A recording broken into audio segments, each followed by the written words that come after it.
তো আসুন আজকে আমরা কথা বলবো ইসরায়েল জাতিদের স্বভাবের বিষয়। যখনই ঈশ্বর ইসরায়েল জাতিকে মিশর দেশ থেকে বার করে নিয়ে এসে মরুভূমির মধ্য দিয়ে যখন যাচ্ছে, তখন ইসরায়েল জাতি ঈশ্বরকে পরীক্ষা করিয়াছেন। অনেকভাবে ওই ঈশ্বরকে ওরা পরীক্ষা করেছেন।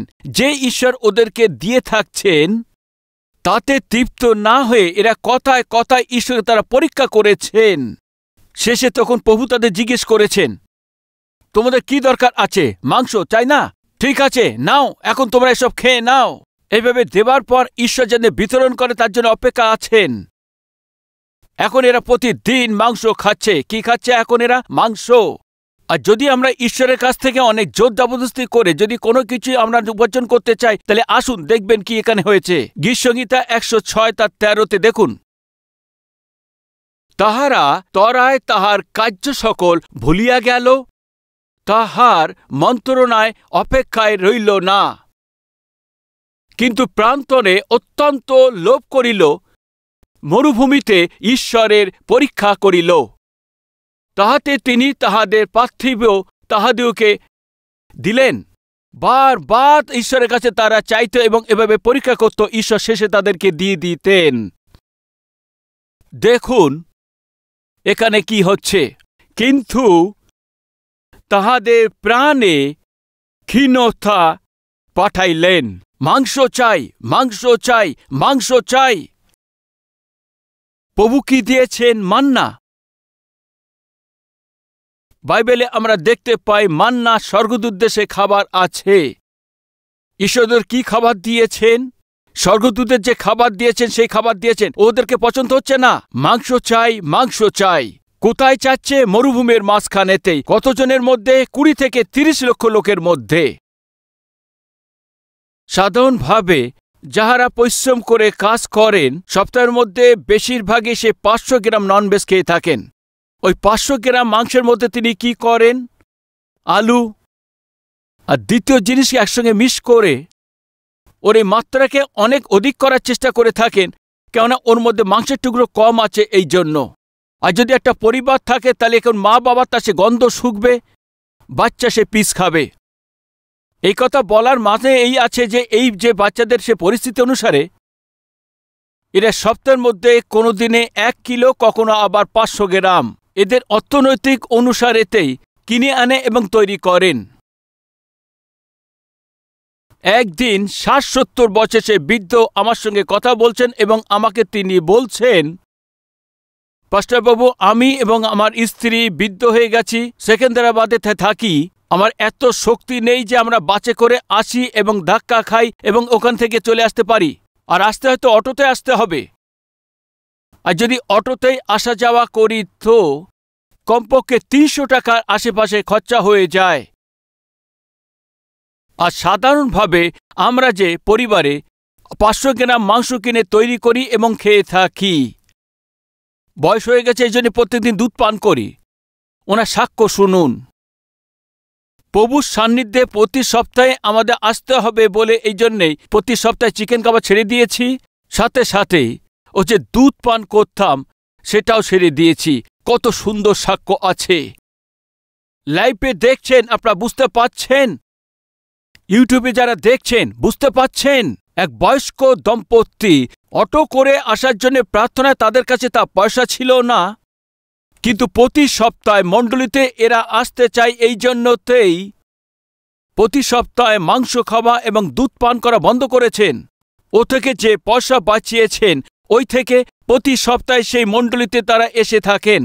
আপনার পরিস্থিতি তো এমন নয়। ঈশ্বর আপনাকে ভালো বাইক দিয়েছেন, ঈশ্বর আপনাকে ভালো তা গাড়ি দিয়েছেন, তবুও তোমরা আসছো না কেন? আমাদের আসার ইচ্ছা নেই। এই জন্য আমাদের হৃদয়কে তা পরীক্ষা করুন। দেখতে হবে মরুভূমি সূক্ষ্ম দেশ আছে। মরুভূমিতে ওরা কি চাইছে?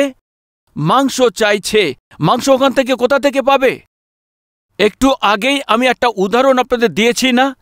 একটু 500 গ্রাম মাংস নয়, একটু সে দুধ খাবে, কিন্তু সেই 20-30 লক্ষ লোকের কাছে কোথা থেকে সে মাংস নিয়ে আসবে? কিভাবে আনবে একটু ভেবে দেখুন। কিন্তু তা নয়, আমাদের দরকার আছে। আমরা তা জানি না কিভাবে আনবেন। আমাদের মধ্যে এমন লোকও আছে। আপনার টাকা কত আছে তা আপনি জানেন, কিন্তু খরচা কত হবে তা আপনার শেষ নেই। ভাই ও বোন শুনছেন কি?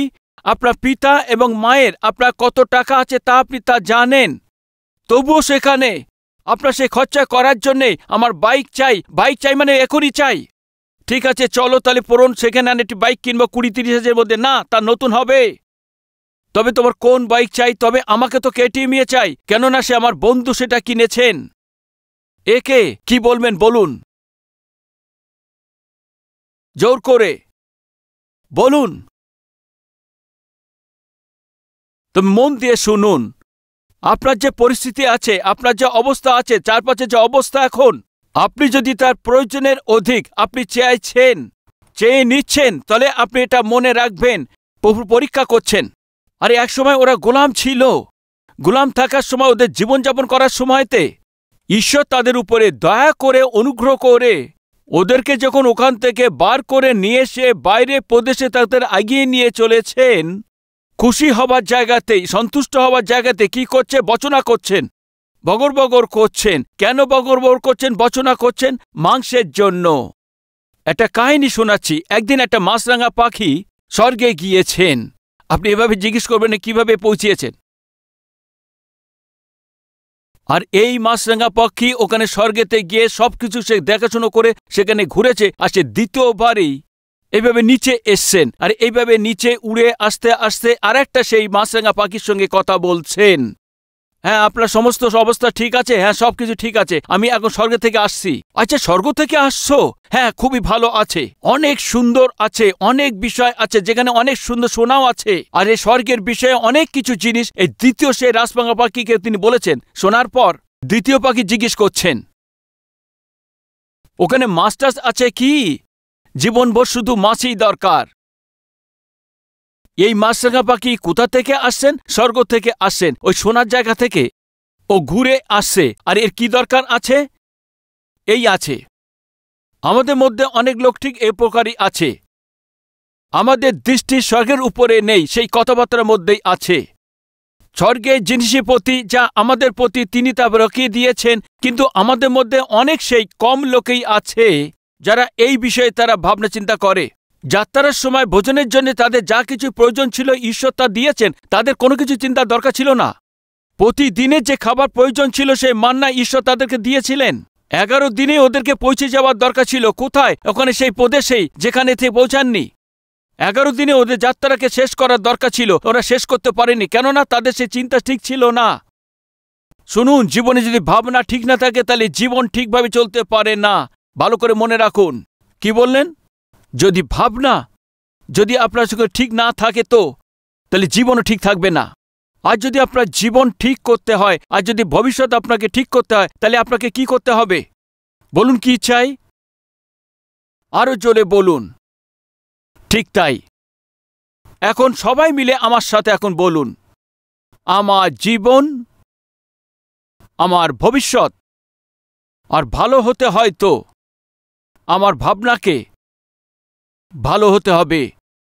বুঝতে পারছেন আপনি? আর যদি আপনার ভাবনা ভালো হয় তাহলে জীবন ঠিক হবে, আপনার ভবিষ্যৎ ভালো হবে। আর যদি আপনার ভাবনা ঠিক না হয় তাহলে আপনার জীবন ঠিক হবে না, আপনার ভবিষ্যৎও ঠিক হবে না।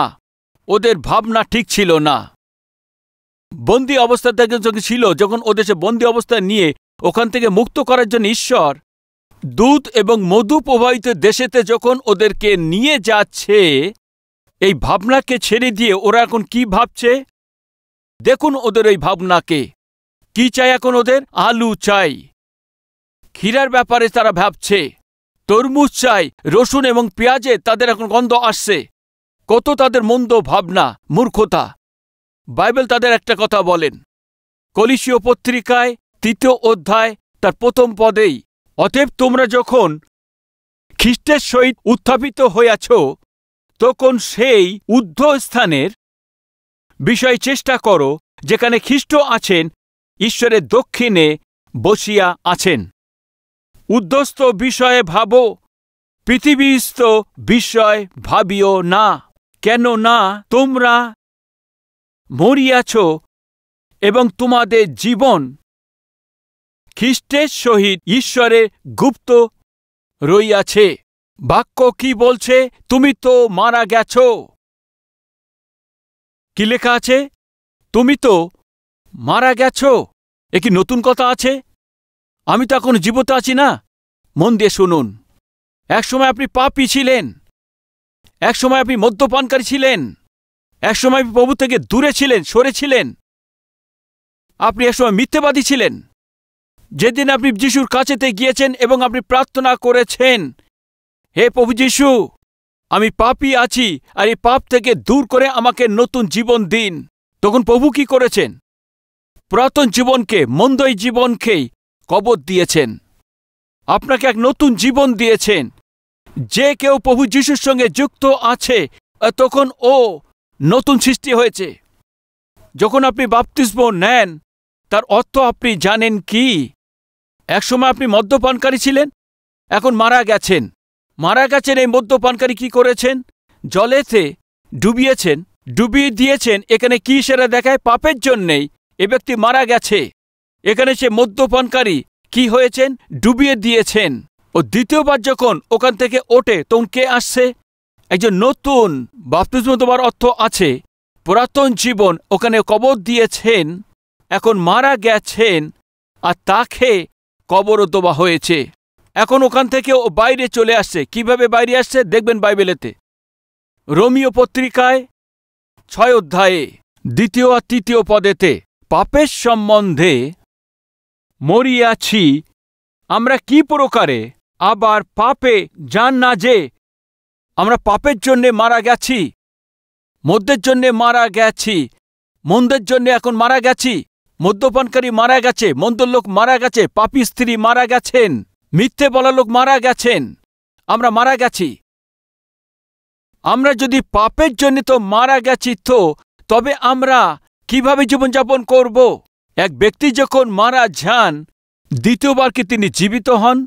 একদম নয়।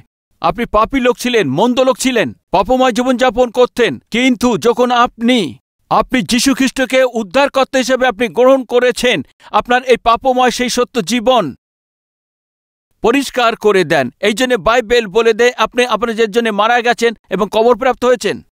আবার সে দ্বিতীয়বার যখন বাইরে চলে আসে, কিভাবে তিনি বাইরে চলে আসেন ওটাও বাইবেলে আছে, দেখবেন 4 পদ। অতএব আমরা তাহার মৃত্যুর উদ্দেশ্যে বাপ্তিস্ম দ্বারা তাহার সহিত সমাধিপ্রাপ্ত হয়েছি, যেন খ্রিস্ট যেমন পিতার সহিত মহিমা দ্বারা মৃতগণের মধ্য হইতে উত্থাপিত হইলেন, তেমনি আমরাও জীবনের নতুনতা পথে চলি। বুঝতে পাচ্ছেন বাপ্তিস্মের বিষয়ে যে বাক্য? এখন সে মারা গেছে, কবর দিয়েছে, আর নতুনভাবে ওঠার জন্যে এখন সে জল থেকে বাইরে এসে চলে এসছেন। এখন যে বাপ্তিস্ম নিয়েছেন, এখন সে নতুন যে ব্যক্তি। এই জন্য বাইবেল আমাদেরকে বলে এখন যে খ্রিস্টতে আছেন সে নতুন ব্যক্তি, আর পুরাতন বিষয় চলে গেছেন। আর যারা বাপ্তিস্ম নিয়েছেন আপনারা একটু হাত দেখাবেন। তো আমরা সবাই কে আছে বলুন? নতুন সৃষ্টি, পুরনো সব চলে গেছে। যখন আপনি বাইরে চলে আসেন, তখন আপনি নতুন জীবনযাপন করার জন্য, ঈশ্বরকে গৌরব দেবার জন্যই আপনি বাইরে চলে আসেন, রাইট? ওইটাই বাইবেল বলে দেয় কি? আপনি মসিহতেই মারা গেছেন, এই জন্য পৃথিবীর কথার উপরে ধ্যান দেবে না, বরঞ্চ স্বর্গের কথার উপরে ধ্যান দাও। মানে আপনি পাপের জন্যে মারা গেছেন, আর অনন্ত জীবনের জন্য আপনি উঠেছেন। আপনার জীবন ঈশ্বরের জন্য আলাদা করা হয়েছে। আপনি পৃথিবীর জন্যে নয়, কিন্তু আপনি স্বর্গের জন্য আপনাকে আলাদা করেছেন। আমরা কোথায় থাকব? এখানে না ওখানে? কি বলবেন? এখানে থাকবেন না ওখানে যাবেন? ওখানে যারা যাবেন তারা একটু হাত দেখাবেন, রাইট? ধরে নিন আপনার কোনো কারণবশতের জন্য আপনাকে লজে থাকতে হয়েছে, কোনো কাজের জন্য আপনি গিয়েছেন, হতে পারে 2 বা 3 দিন সেখানে আপনাকে থাকতে হয়েছে। আপনি কি করবেন বলুন? কি আপনি 2 দিন 3 দিনের জন্য কি সব জিনিসপত্র নিয়ে যাবেন? না পুরো ঘরের জিনিসপত্র সবকিছু হোটেলে নিয়ে যাবেন? বলুন, এখানে আমি সোফা লাগাবো, এখানে আমি টিভি লাগাবো, এখানে আমি ফ্রিজ লাগাবো, কি এখানে এইসব করবেন কি আপনি? না, করবেন না। হতে পারে কি করবেন? হতে পারে আপনার সাথে একজোড়া কাপড়, আর তার সাথেতে ব্রাশ, পেস্ট, না তার সঙ্গে কিছু হতে পারে টয়লেট, কিছু টিস্যু, কেবল প্রয়োজনীয় জিনিসপত্র নিয়ে যাবেন। কেননা এখানে সবসময় থাকার জন্য আমরা তা নই, হয়তো 2-3 দিন থাকবো, ব্যাস। হতে পারে আপনার বাড়িকে পাল্টাচ্ছেন, হয়তো অন্য জায়গায় আপনি শিফট করছেন অনেক দীর্ঘ সময় থাকার জন্য। তাহলে আপনি কি করবেন? যতটা জিনিসপত্র নিয়ে যাবে যায় আপনার সঙ্গে নিয়ে যাবেন, হবে কি না? বাইবেল এইভাবে বলে দেয়। এখানে এই যে জমি আছে আমাদের সেই লজের মতন, এখানে সেই হোটেলের মতো আমাদের জন্য। আমরা সবাই এই পৃথিবীর উপরে হয় 70 বছর, না হয়তো 80 বছর, না হয়তো একটু টেনে নিয়ে হয়তো 90 বছর, কিন্তু তারপর আর কত সময় আমরা স্বর্গেতে থাকব? যুগ যুগ ধরে আমরা ঈশ্বরের সাথে বসবাস করব। এই জন্য বাইবেল আমাদেরকে বলে দেয় আপনি যিশুর সাথে মারা গিয়েছেন, তো এই জন্য নিচের বিষয়বস্তু নয়, ওপরের বিষয়বস্তুকেই খোঁজ করো। আমি এই জন্য এসব বিষয় বলছে কি, যখন আমরা ঈশ্বরের সম্মুখে এসে প্রার্থনা করে থাকি, কখনো হ্যাঁ বলে দেয়, কখনো না বলে দেয়, কখনো ওয়েট বলে দেয়, কিন্তু ও বলতে থাকে না আমি যে খরগোশকে কিনেছি তার 3টে পা আছে। এভাবে আপনারা প্রভুর সান্নিধ্যে এসে আপনি চাইতে থাকেন এবং কাঁদতে কাঁদতে কাঁদতে বচনা করতে থাকেন, এভাবে চাইতে থাকেন। এইভাবে অনেক সময় প্রভু তা আপনাদের দিয়ে দেন। আরে পাস্টার বাবু, আর যদি আমি দ্বিতীয় বিয়ের জন্য যদি প্রার্থনা করি তাহলে কি ঈশ্বর মেনে নেবেন? মন দিন, যা কিছুই ঈশ্বরের বাক্যতে আছে, ঈশ্বরের ইচ্ছা আছে, আর ঈশ্বরের ইচ্ছা বিরুদ্ধে অনুযায়ী ঈশ্বর কখনো নির্ণয় তা নেন না। এখন আমরা যে বিষয় নিয়ে কথা বলছি, এই লোকেরা সে খাবারের দ্রব্যের বিষয়ে কথা বলছেন, আর প্রভু তাদেরকে খুব ভালো খাবার বস্তু দিয়েছেন, কিন্তু ওদের কি প্রয়োজন আছে? মাংস দরকার। মাংস ওদের সমস্যা ছিল। ঈশ্বর যা ওদেরকে দিয়েছেন তাদের সন্তুষ্ট ছিল না, আর ওদের কাছে যা কিছু ছিল না সেটা চাওয়ার জন্যে প্রভুর কাছে অধিকভাবে পরীক্ষা করতেন। ঈশ্বরকে কোনো গুরুত্ব না করে, ঈশ্বর বাস্তবে আমাদেরকে প্রেম করেন না, আর যদি প্রেম করতেন তাহলে অবশ্যই আমাদেরকে মাংস দিতেন। এইভাবে বলে ও প্রভুর পরীক্ষা করতেন। না, এমন নয়, আমি তোমাকে প্রেম করি এই জন্যে তো ওই দেশের জন্য আমি ব্যবস্থা করেছি, দুধ এবং মধু প্রবাহিত সেই দেশ তোমাদের জন্য ব্যবস্থা করেছি, এই জন্য তোমাদের বাইরে সেই প্রদেশে নিয়ে যাওয়ার জন্য চেষ্টা করছি।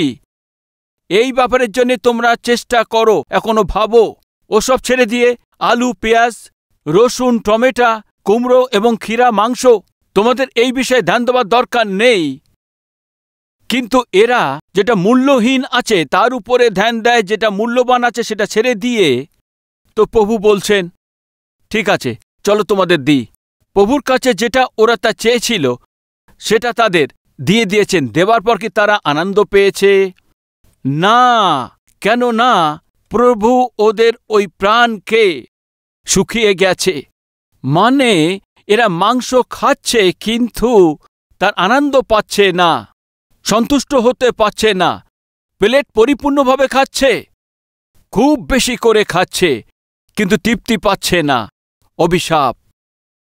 ভাই ও বোন, যখন আপনি প্রভুর সান্নিধ্যে এসে প্রার্থনা করেন, প্রভু আপনাকে বলে দেন না এটা তোমাদের জন্য নয়। যখন প্রভু এটা বলছে সেটাকেই গ্রহণ করা শিখে নিন। কোনোভাবেতে সেটাকে আপনাকে পেয়ে যাবার জন্য, সেটা প্রমাণ করার জন্য আপনার মন থেকে তা বার করে দিন। জানেন কেন? অনেকবার কোনো জিনিস পাওয়ার জন্য হতে পারে আপনি জোর জবরদস্তি সেটা পেয়ে যাবেন, হতে পারে আপনি সেটা পেয়ে গেছেন, হতে পারে ওটা আপনার হাতে চলে এসছে, কিন্তু তৃপ্তি হতে পারছেন না, সন্তুষ্ট হতে পারছেন না। ঈশ্বর আপনাকে যেটা দিতে চাচ্ছেন সেটা যদি আপনি নিয়ে নেন, তা থেকে আপনি আনন্দিত হবেন, তৃপ্ত হবেন, আশীর্বাদ হবেন। কি এই চাই আপনার? না হয়তো যেটা আপনি বলছেন সেটাই আমার দরকার বলবেন। বুঝতে পারছেন? আপনার জীবনেতে, আমার জীবনেতেই আমি যেটা চাইছি প্রভু ওইটাই দিন। এটা প্রভুর তা ইচ্ছা নয়। শেষ করতে চলেছি। প্রভুর ইচ্ছা কি আছে? প্রভু MBA করেছে ওই ছেলে আমার চাই। আহা, 5 ফুট 10 ইঞ্চি থেকে 6 ফুটের মধ্যে হওয়া দরকার। ঠিক আছে, লম্বা চুল থাকতে হবে। ওহো, অনেক পরিষ্কার হতে হবে। ওকে ওকে, ঠিক আছে, যেন পেটও ঠিক থাকে। আহা, আপনার বিষয় যদি বলেন তো, আপনি দেখতে কেমন আছেন?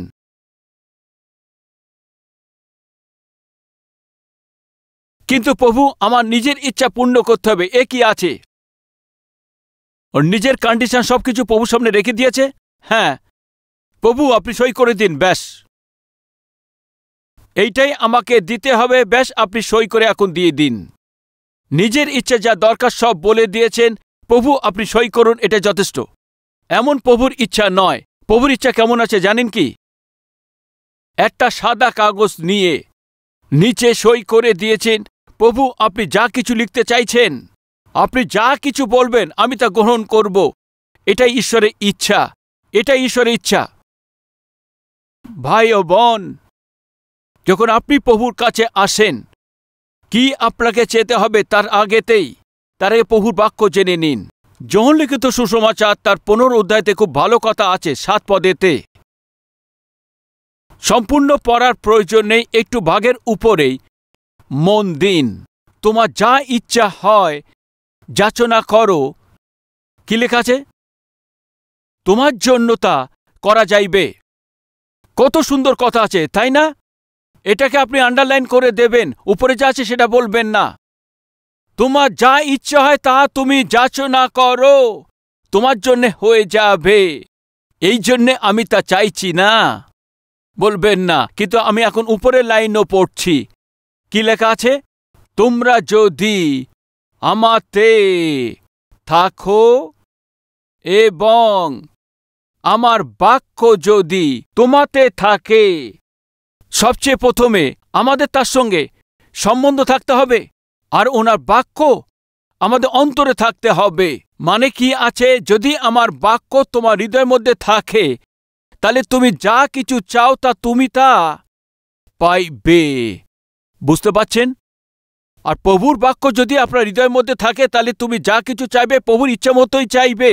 আর প্রভুর বাক্য হৃদয়ের মধ্যে থাকে না তো, তাহলে অপ্রয়োজনীয় জিনিস আপনি চেয়ে থাকেন, অনেক মন্দ জিনিস আপনি চেয়ে থাকেন, ফলস্বরূপ বিপদের মধ্যে পড়ে যান। এই জন্য সুন্দর বাক্য বলেন, যদি তুমি আমাতে আর আমার বাক্য যদি তোমাতে থাকে, তুমি যা কিছু যাচনা করো, তোমার জন্য তা করব।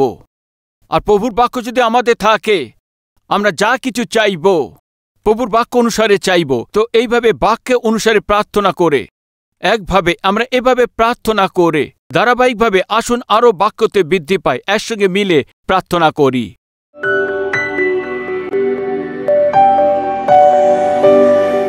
মহাপবিত্র প্রেমিক ঈশ্বর পিতা, প্রিয় পিতা, আমাদের দুর্বল কি আছে, সঙ্গ কি আছে আমার জানার চাইতে আপনি জানেন পিতা।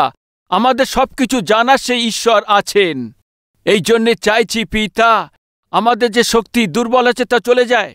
আমাদের যেটা গুণ নেই সেটাকে আপনি গুণ দিন, যেটা আমাদের বুদ্ধিহীন সেটাকে বুদ্ধি দিন, আমরা যেটা বুঝতে পারিনি সেটা আমাদেরকে বুঝিয়ে দিন, অজ্ঞানতাকে জ্ঞানে ভরিয়ে দিন, অবিবেক থেকে বিবেকে আপনি পরিপূর্ণ করে দিন।